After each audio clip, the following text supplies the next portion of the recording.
আসসালামু আলাইকুম রহমতুল্লাহি ওয়া বারাকাতুহু। সম্মানিত দর্শক, আওয়ামী লীগ রাজনীতির ভবিষ্যৎ কি এবং আওয়ামী লীগের যে বর্তমান নেতৃত্ব রয়েছেন সেই নেতৃত্বের পরিবর্তে যে একটা বিশুদ্ধ নেতৃত্বের কথা বলা হচ্ছে, সেই নেতৃত্বের বিকল্প নামগুলো কি কি হতে পারে? ইতিমধ্যে আমরা বিভিন্ন ব্যক্তির নাম শুনেছি।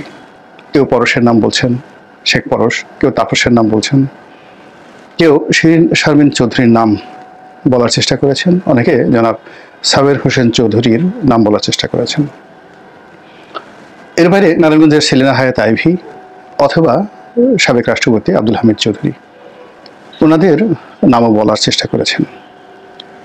আওয়ামী লীগের অভ্যন্তরে যারা বসবাস করছেন শীর্ষ পর্যায়ে, তারা খুব ভালো করে জানেন যে এই বিষয়গুলো একেবারে বোগাস, এটি সম্ভব নয়।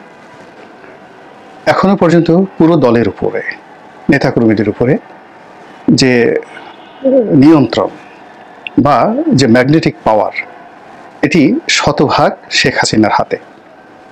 তার বাইরে বা তার হুকুমের বাইরে, তার ইচ্ছার বাইরে অথবা তার নামের বাইরে এখনো পর্যন্ত অন্য একটি বিকল্প নাম উচ্চারণ করার সময় আসেনি, সে সাহসও কারো নেই। আর আওয়ামী লীগের নেতাকর্মীরা সেই জিনিসটি কোনো অবস্থাতেই মেনে নেবে না। এই গেল একটা বিষয়। দুই নম্বর বিষয় হলো যে এখানে সামনের যে নেতৃত্ব, সেই নেতৃত্বে শেখ পরিবার কোন পর্যায়ে থাকতে পারেন বা কী হতে পারেন।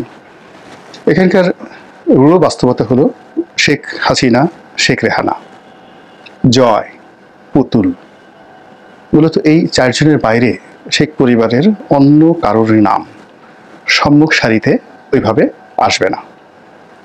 দ্বিতীয়ত যে এই পরিবারের মধ্যে, পুরো শেখ পরিবারের মধ্যে যদি পলিটিক্যাল জিনিয়াসনেস কারো থেকে থাকে, সেটা ছিল শেখ ফজলুল হক মনির।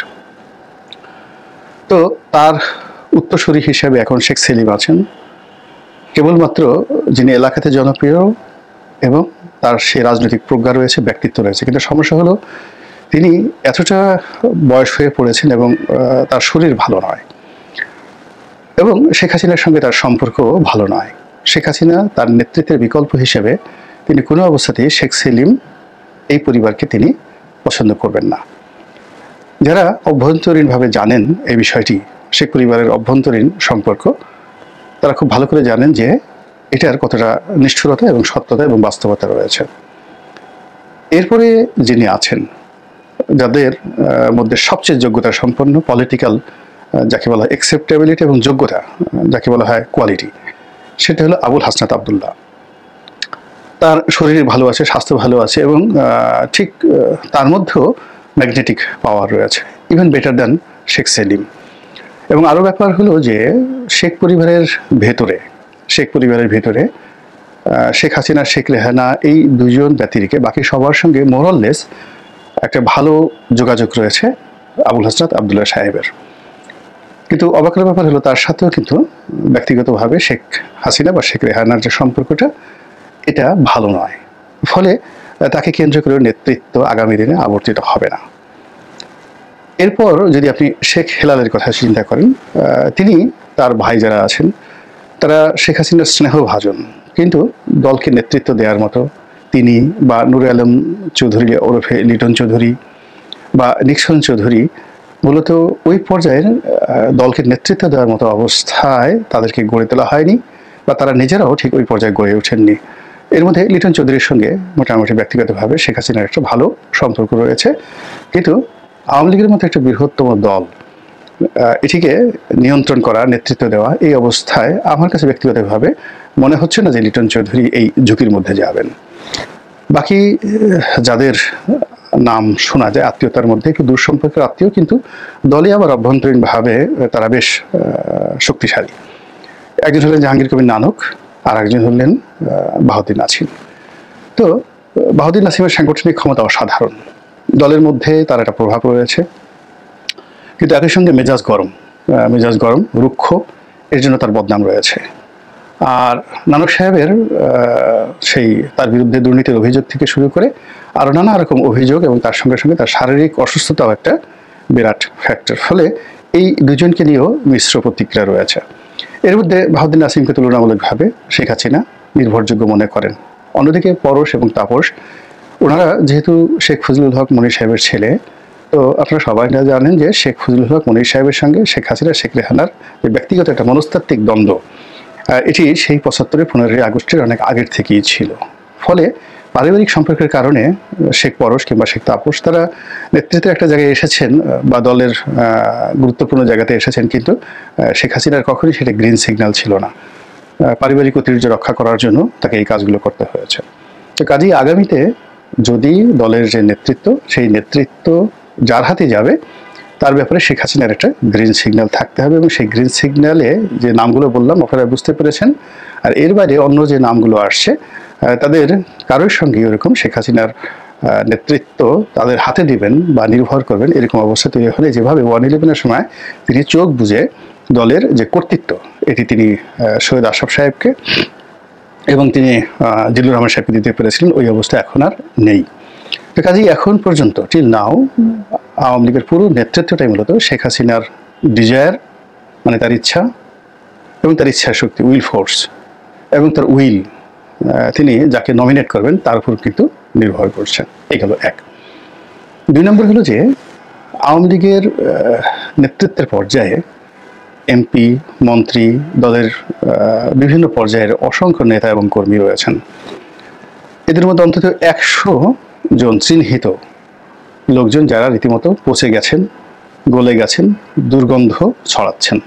আরও বেশি, আমি ১০০ জনের কথা বললাম যাদের নাম লোকজনের মুখে মুখে ফিরে। এরা বিভিন্ন জেলাতে রয়েছেন, অর্থাৎ ৬৪ জেলা, এরকম ৬৪ জন রয়েছেন।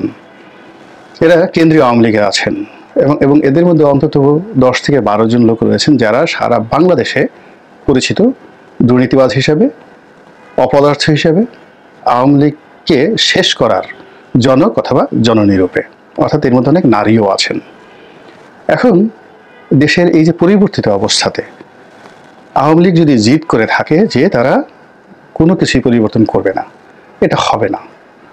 এটা যদি আওয়ামী লীগ জিদ করে তাহলে আওয়ামী লীগ থাকবে, কিন্তু শেখ পরিবার, শেখ হাসিনা কালের বিক্রমে হারিয়ে যাবেন পুরো নেতৃত্ব থেকে। আর এখানে যদি শেখ পরিবার এবং শেখ হাসিনাকে থাকতে হয় তাহলে তাকে দুটো জিনিস করতে হবে। প্রথমত এই ১০০ জন লোককে অ্যাসার্টেন করতে হবে। এদের মধ্যে অনেকে গ্রেপ্তারকৃত অবস্থায় রয়েছেন আর অনেকে পলাতক রয়েছেন। তাদের সম্পর্কে একেবারে খোলামেলা কথা বলতে হবে।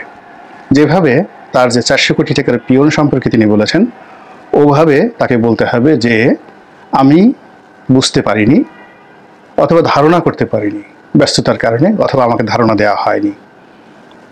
এর সঙ্গে আমলা জড়িত, এর সঙ্গে কামলা জড়িত, এর সঙ্গে সংগঠন জড়িত, সব মিলিয়ে এই ১০০ জনের একটা তালিকা তারা যদি মোটামুটি তৈরি করে এবং সেই তালিকা অনুযায়ী যদি আওয়ামী লীগের পক্ষ থেকে ঘোষণা করা হয় এই লোকগুলোর বিচার আওয়ামী লীগ চাচ্ছে, আওয়ামী লীগ থেকে তাদেরকে বহিষ্কার করা হলো, আওয়ামী লীগের সঙ্গে তাদের কোনো সম্পর্ক নেই, এবং তত্ত্বাবধায়ক সরকার যদি এদেরকে গ্রেপ্তার করেন, এদের সম্পত্তি বাজেয়াপ্ত করেন, এদেরকে শাস্তি দেন, তাহলে আওয়ামী লীগ মাথা পেতে গ্রহণ করবে এবং বর্তমান অন্তর্বর্তীকালীন সরকার ওরফে তত্ত্বাবধায়ক সরকার বা যাই বলেন না কেন, ডক্টর মোহাম্মদ ইউনূসের প্রতি আওয়ামী লীগ কৃতজ্ঞ থাকবে এবং আওয়ামী লীগ আইনের প্রতি শ্রদ্ধাশীল।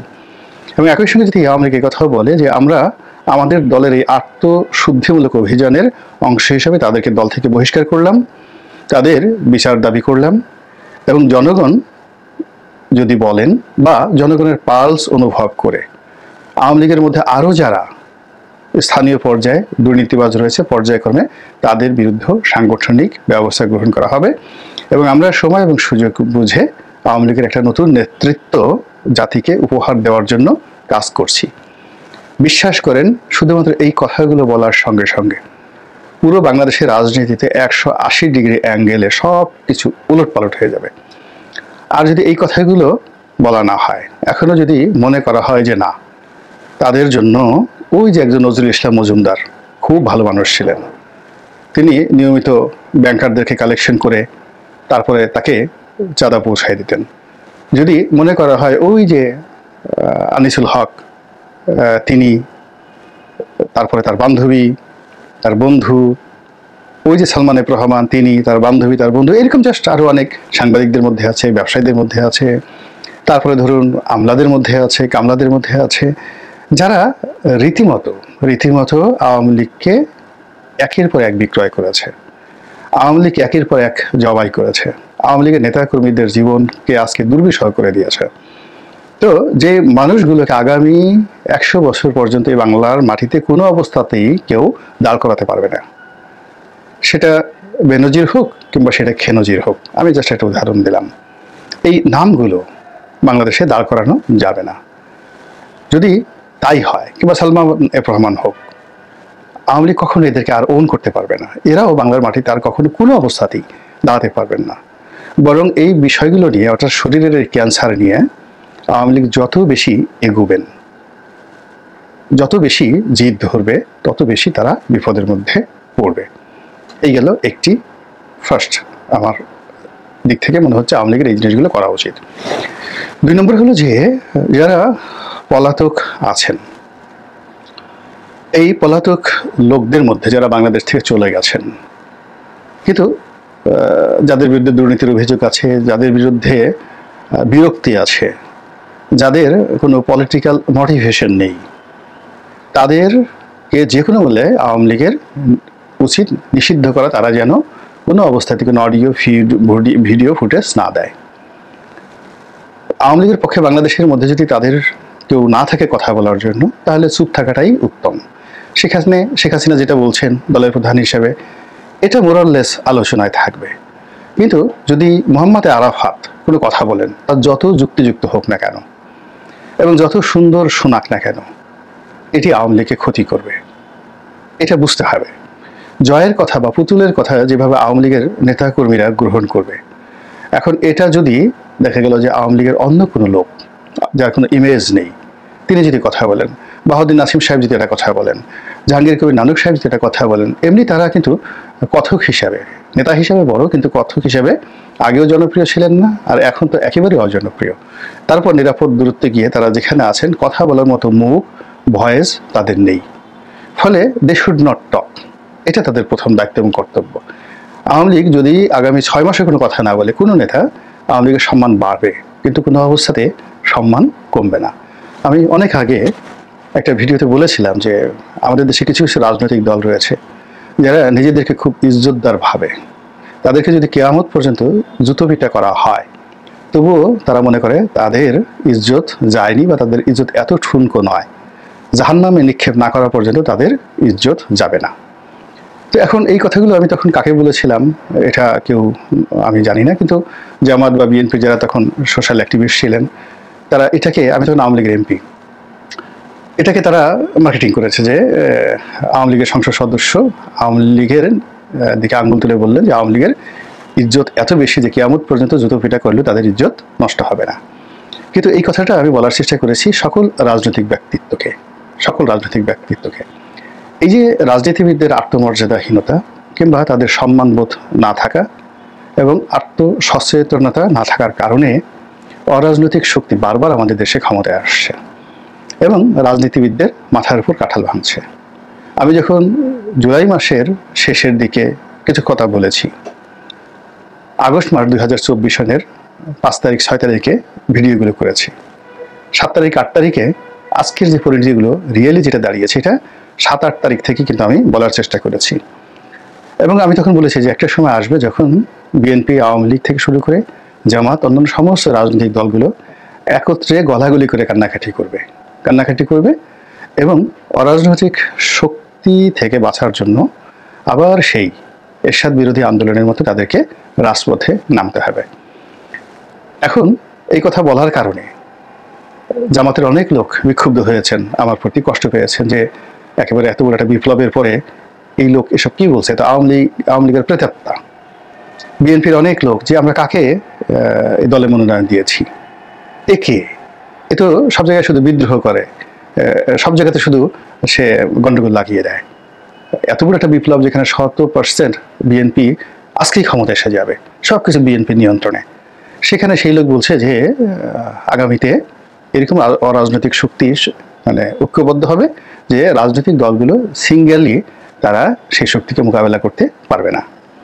তো আজকের এই দিনে আমি যে বক্তব্য আওয়ামী লীগকে দিলাম, এটা মূলত দেশের যে বিরাজনীতিকরণের একটা প্রক্রিয়া চলছে, সেই প্রক্রিয়ার মধ্যে বিএনপিকেও কাজ করতে হবে, জামাতকেও কাজ করতে হবে এবং at the same time Awami লীগকে এগিয়ে আসতে হবে এবং কাজ করতে হবে।